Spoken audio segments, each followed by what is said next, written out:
We would hate to think that Colorado has become accustomed to mass violence. But I've always been bothered by how quickly we, in the media and in the community, seem to move on from the Colorado Springs Planned Parenthood shooting. 3 people died there.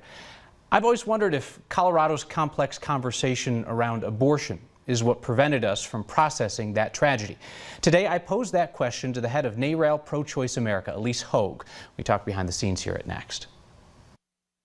We've spent about 2 decades thinking of the conversation, anything having to do with abortion, as something we don't have in public. So you combine that sort of cultural dynamic, which we are desperately trying to shift. You combine that cultural dynamic with a normalization and a sort of frequency of gun violence that has plagued America for the last several years. And I think you just get an enormous amount of fatigue combined with a topic that people aren't used to discussing. Donald Trump used to be pro-choice. He now says that he is stridently pro-life.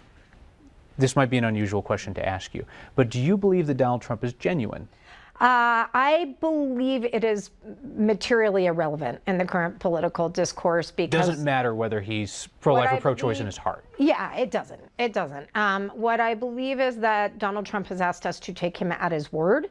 And his word right now is that if he is to be president of the United States, he would enact every anti-choice, anti-abortion, anti-woman law that he has promised to enact. Tim Kaine says that he is personally pro-life, but he's not looking to legislate that view, and his legislative record backs that up. There are moderate Republicans that have that exact same viewpoint. Sure. I think of Jack Graham, who finished second in the U.S. Senate primary here in Colorado. You guys would have spent a boatload of money against him. And he has the same political position, he has the same position on abortion as Tim Kaine. Possibly. That's a hypothetical I can't actually answer unless we were in that race. But here's what I would have to say. This is where labels don't serve us very well. We're actually, I always say, Tim Kaine is not trying to control my body. I'm not trying to control his thoughts, right? Pro-choice is a big tent. There are lots of people who support legal access to abortion who say that's not really something I would ever avail myself of, but I don't want to sit in judgment of my neighbor. Illyse Hogue, thank you for your time. Thank you.